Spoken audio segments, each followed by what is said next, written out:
Yes. So here you have Fire and Ice, right? Fire and Ice is the poem, as is the title Fire and Ice.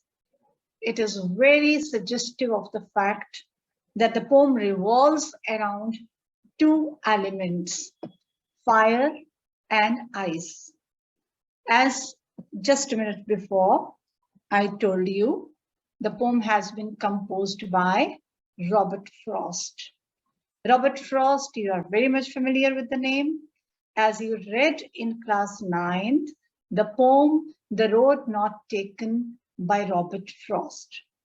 Though you know him very well, still let us once again talk about his life. Robert Lee Frost, that was his full name, was born in San Francisco on March 26, 1874. He graduated from high school in 1891 and shared the title of valedictorian with Eleanor White, whom he later married in 1894. Robert moved to England in 1912, where he became acquainted with writers, because he himself was a writer, such as Rupert Brooke, Robert Graves, Ezra Pound, etc., etc. Right? Now, you just let me remind you of the poem The Road Not Taken. If you remember that The Road Not Taken was also a philosophical poem which revolved around the philosophy of life. The philosophy of life was that the life of a man is like a road which has a fork point where the road is diverged into two. In other words, the life of the man is full of choices, but he has to choose one only thing. And he has to be very careful while making that choice. I hope you remember, Anmol. You read this? Yes, ma'am. Right? Now, in this poem, Fire and Ice, this poem also has a deep meaning. This poem is also quite philosophical. This is also based on a philosophy. This is also based on the assumptions of the people. Fire and ice, it seems that the poem is about fire and ice. No, but fire and ice that you read, they are not actually only fire and ice. This fire and ice, they are indicators. They are symbolic. They represent something. What they represent emotions. They represent feelings. Now, what kind of feelings? That we'll discuss later. But first of all, let's have a reading of this poem, which is very, very small, like the dust of snow. Small poem, but has a large and deep meaning. The poem is slightly difficult for you to understand. Therefore, wherever you have a little doubt, please do ask me immediately. Okay? Yes. Some say the world will end in fire. Some say in ice. From what I have tasted of desire, I hold with those who favor fire. But if it had to perish twice, I think I know enough of hate to say that for destruction, ice is also great and would suffice. Now, if you read this poem, the text of the poem carefully, what you understand that there is the discussion on the world will end. Now, what is this? The world will end. This is the assumption of the people. This is the belief of the people that the world will end one day. Whenever war breaks out somewhere, you know what happens? That the people start talking about the predictions made by Nostradamus. Nostradamus was a French astrologer. And the people start giving what he had predicted long time back. So he had also predicted that the world will destroy one day, the world will end one day. When? How? What would be the cause of that end of the world? The end of the world, the complete destruction of the world, which you know in Bible, what is it called? It is called apocalypse. This is called apocalypse. I'll discuss later, right? So here, what we understand is that there is the conflict. There is the conflict of the thought that the world will end. Some say the world will end in fire, meaning one group of people, they have this notion that fire will destroy the world. Now, this meaning of fire we'll discuss later. All right. And here is another, but he says to say that for destruction, ice is also great. Or some say in ice. There is another group of people who opine, who believe, who have their opinion that the ice will destroy the world. So world will end with ice. So let us discuss and understand, first of all, the end of the world. Then these two factors, these two elements, how they would contribute to the end of the world. I hope it is clear. Yes, ma'am. Okay, fine. Yes. Now here is a small introduction of the poem.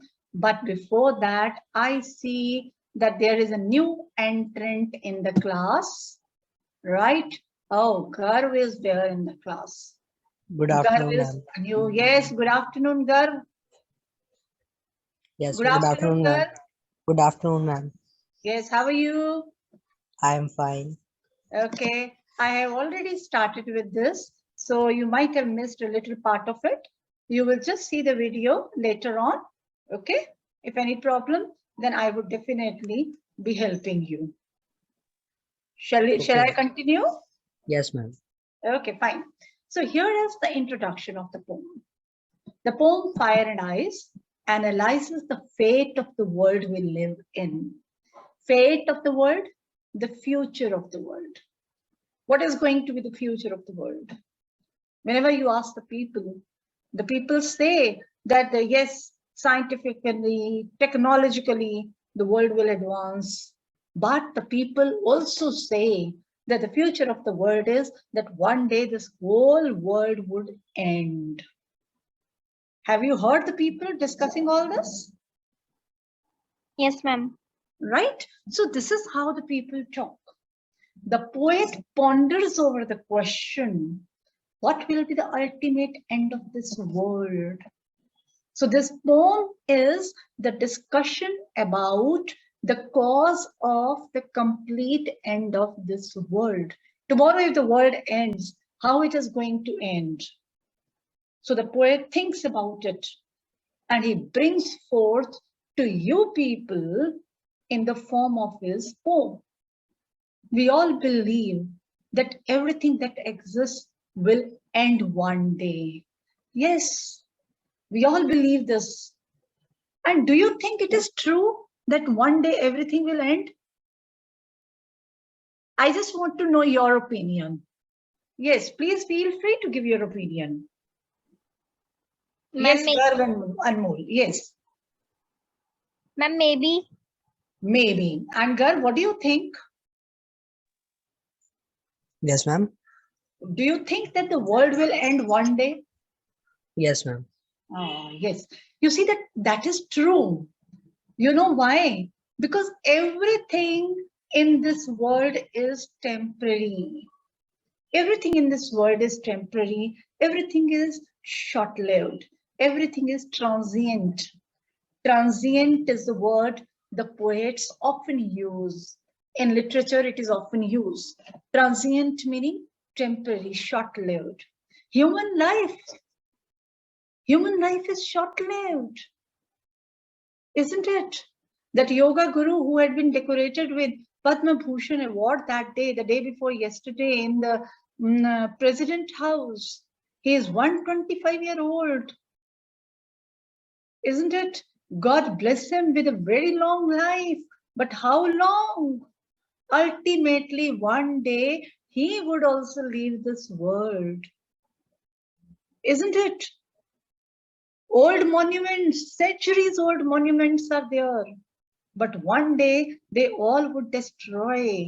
Why? Because everything is temporary here. How can the world exist forever? Right? The point of discussion here is how the world will end. So this is being discussed. What would be the cause of this end of this world? Whether the world will end with extreme heat or extreme cold. There are two elements, two factors. The discussion is about, is the world going to be destroyed due to extreme heat, fire due to extreme heat, or ice due to extreme cold? Meaning either the world will burn with fire or the world will get frozen like ice, that there would be no life left on the world. The whole poem is based on the concept of desire and hatred. Yes, children, please try to understand. Fire and ice that we are talking about, they are actually desire and hatred. Fire represents desire. Fire is symbolic of desire. And cold ice represents hatred. It is symbolic of hatred. When we say the world will end because of fire, meaning the world will end because of desires. Not desire of whom? Whose desires? Yes, children, whose desires? Who has the desires? Human beings. Human beings, yes, human desires. It's man's uncontrollable and unending desires that will bring an end to this world. Or if not by desire, then world would end with hatred. Hatred, cold feeling, unemotional. When you don't have any sympathy for others, you don't have any sensitivity towards others, right? These two concepts we will discuss. Fire represents fiery emotions. Fiery emotions, aggression or passions like desire, greed, fury, etc. These are all the factors that contribute to fire. You have desire, you have a strong urge to acquire something. You have a strong urge to do something. You become aggressive. Just as, for example, you see that in the in cricket match, okay, in cricket match on the pitch, the batsman, he has a strong desire to score a century. He becomes aggressive. The bowler, he has a strong desire to take as many wickets as he can. He becomes aggressive while bowling, and he does not care that the batsman would be injured. His motive is just to turn him out, just to acquire the wickets. So what is this? This desire of the man is disastrous.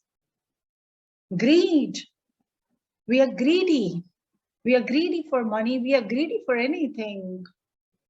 And just in order to fulfill our greeds, what we do, we stoop down to such a level that we can bring harm to anything, we can bring harm to anyone. And this desire and greed gives birth to fury, anger, So you see that all these factors, desires, greed, fury, they are all fiery emotions. They are all fiery passions. Isn't it? Don't we say when the soldiers fight in the war, we say that they are fighting like fire? Right? What is that fighting like fire? Why do we give this simile? It is because of their aggression. It is because of their aggressiveness. I hope it is clear. Fire. Yes, ma'am. Yes, ma'am. Okay. Ice. Ice is symbolic of cold feelings like hatred, envy, indifference, insensitivity. Ice is symbol of cold feelings. Cold. Why do we say when we say someone that he is very cold? He is very cold, meaning he doesn't have any emotions. He doesn't have any feelings, right?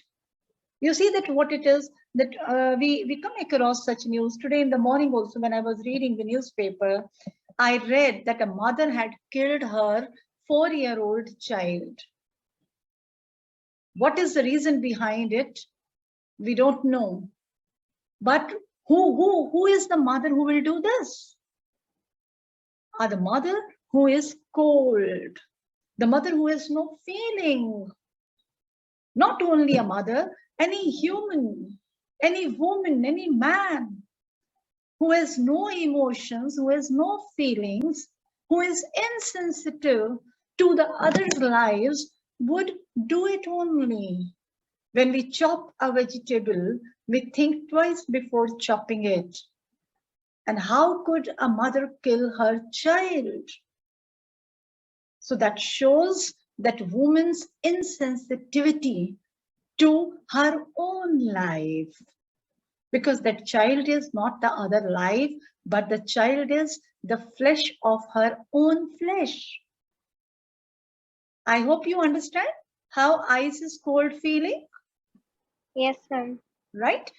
Ice involves hatred. When do we hate? When we don't have feelings for others. When do we have envy? When do we have jealousy? When we don't have any warm feeling for others. When it's not a warm feeling, so of course it is cold. I hope it is clear. Yes, ma'am. Shall we go to the next? Yes, ma'am. Okay.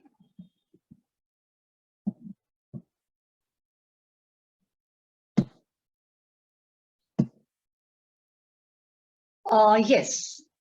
Now here it's stanza 1, and we'll discuss line 1 and 2 only.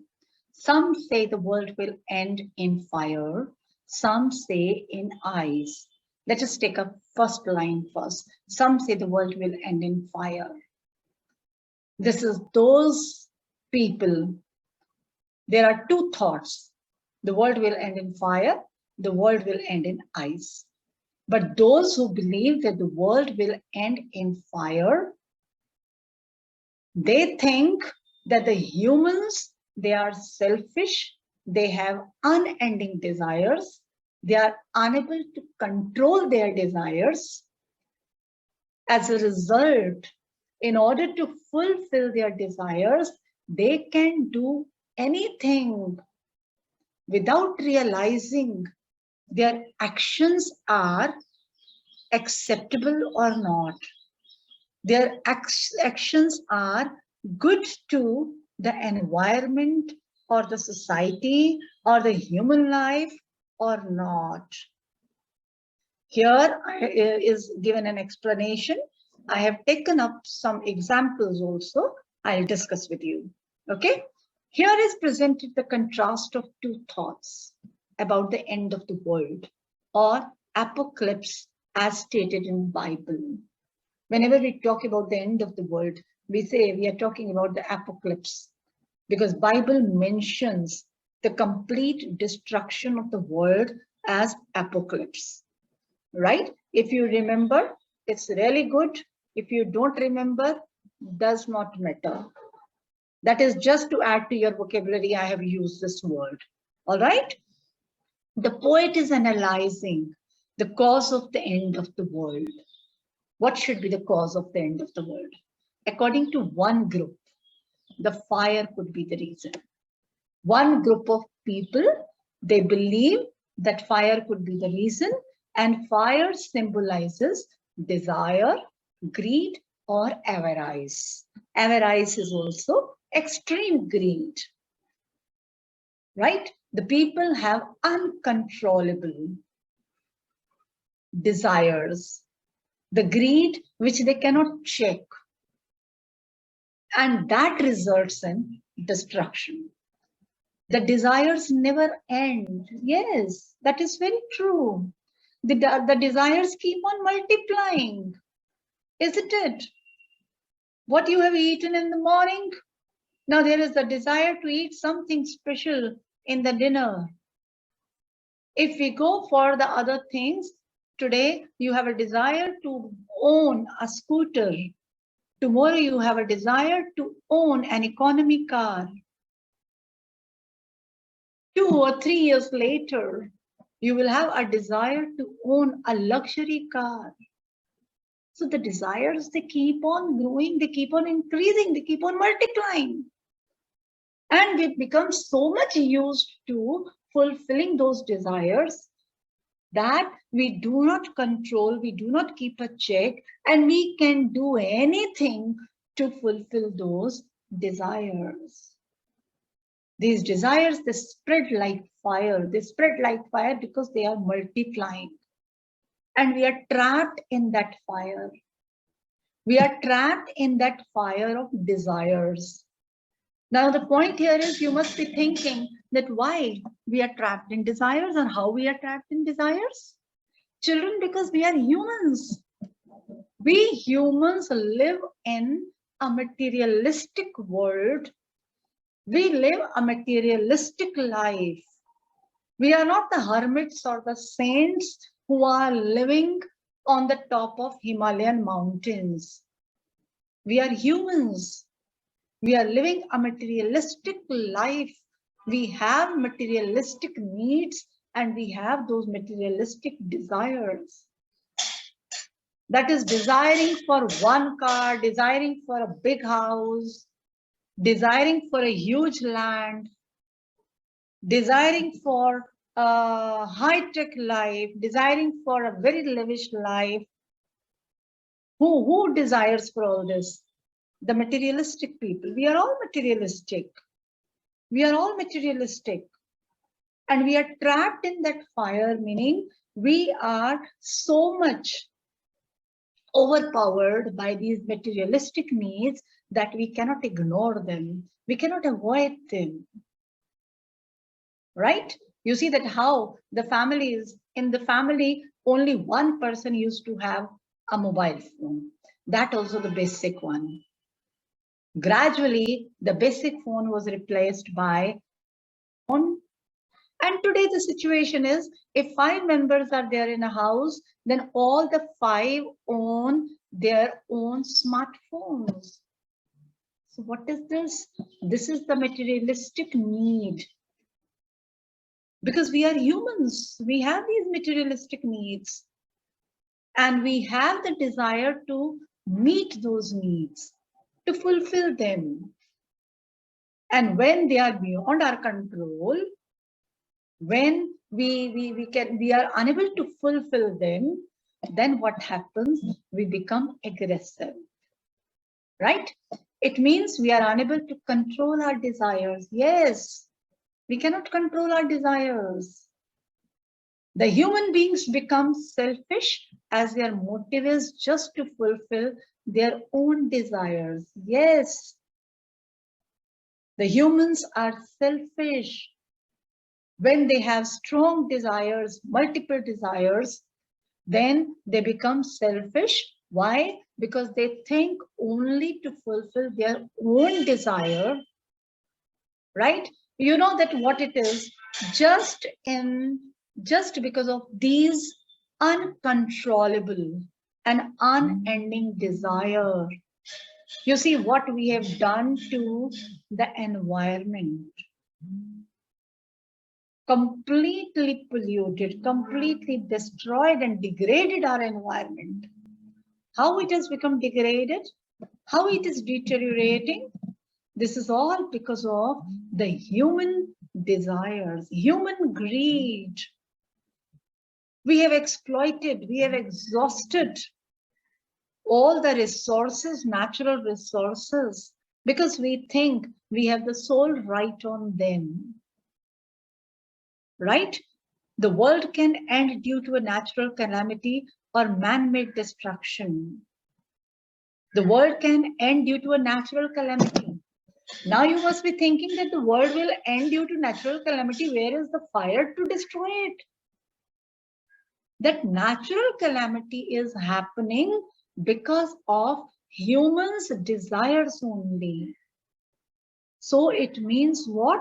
That fire causes the end of the world. Right?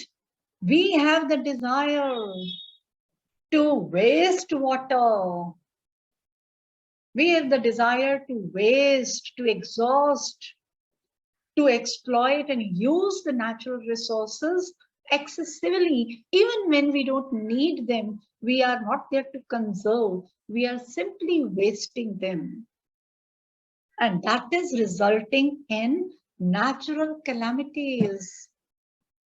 That results in natural calamities, these hurricanes, floods, earthquakes. Why they are occurring frequently now? It is because we, the humans, because of our greed for the natural resources, we have not saved our environment, we have destroyed. Right? So this is just an example to make you understand. Man-made destruction. Now you must be thinking that man-made destruction, what is that?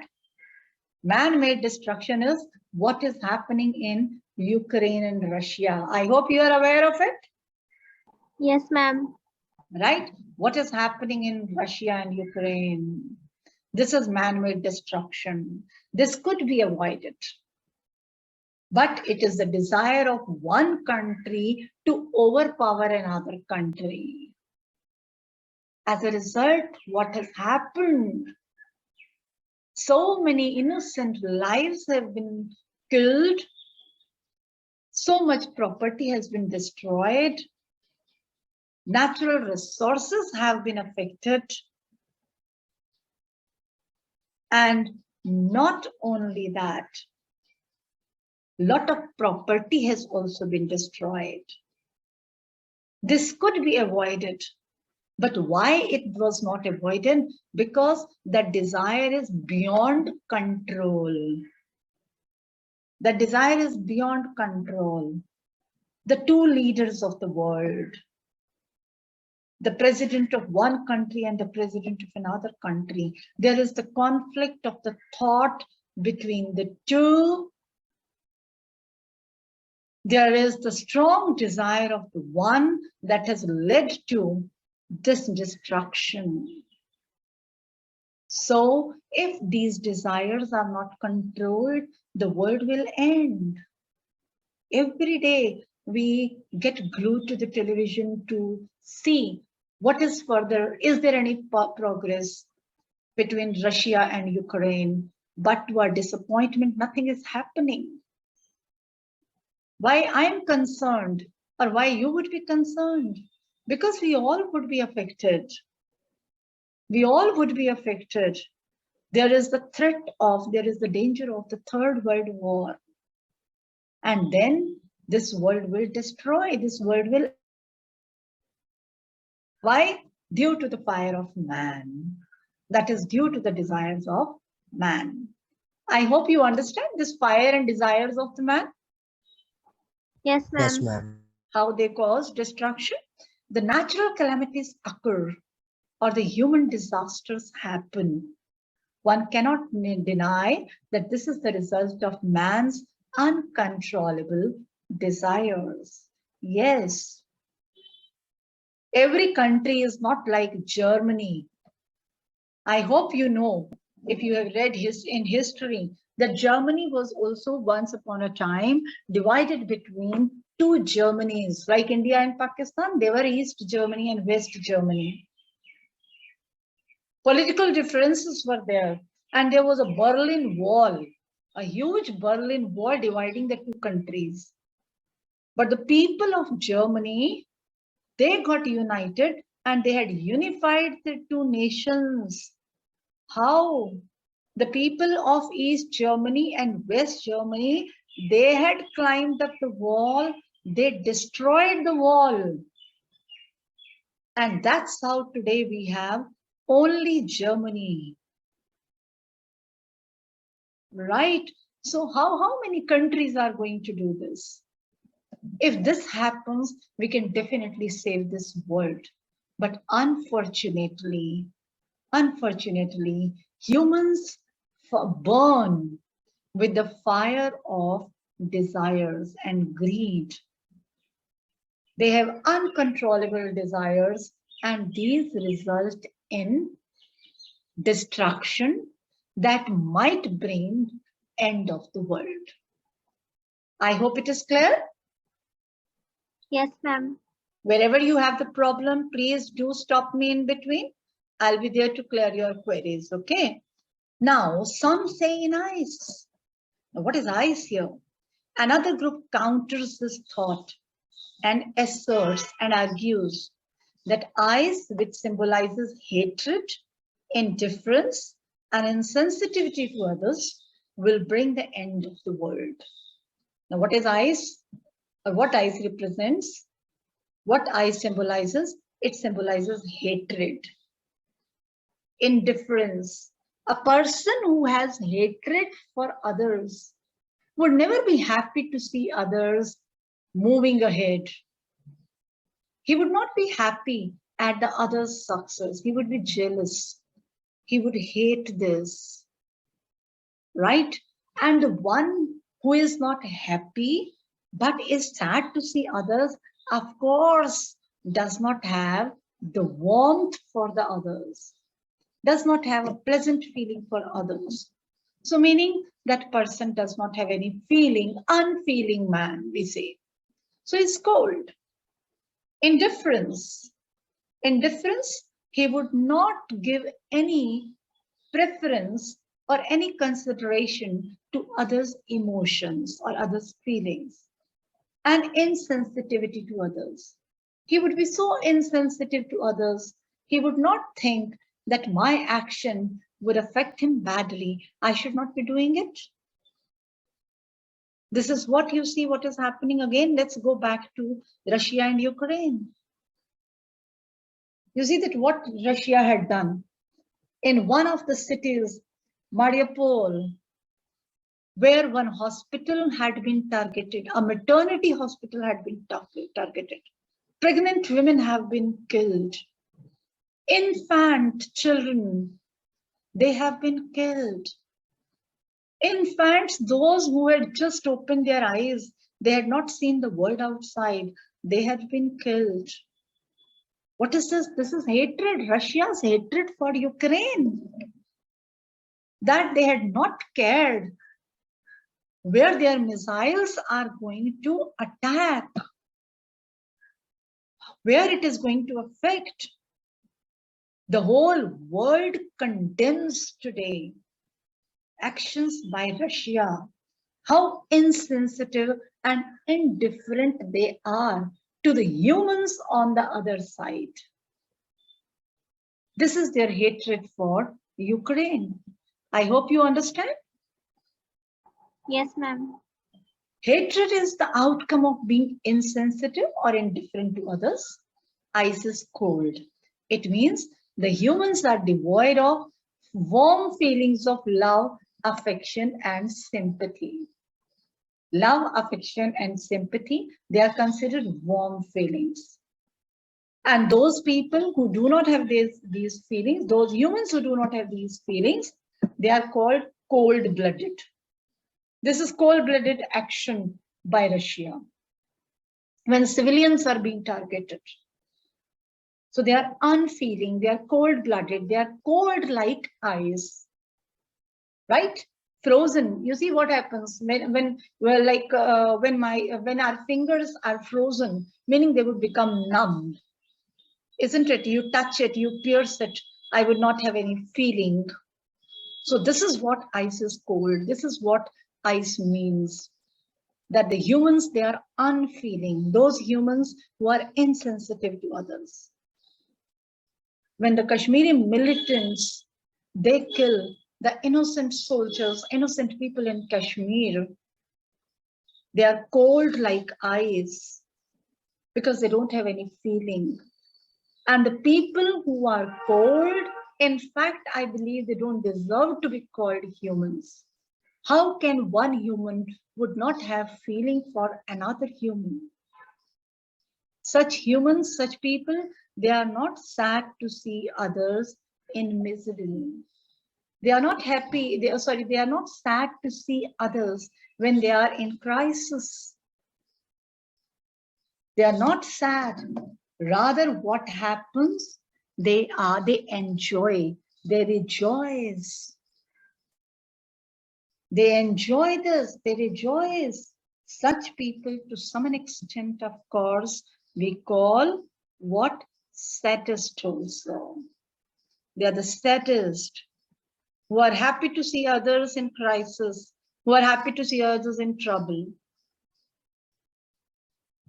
They are not sad to see others in trouble.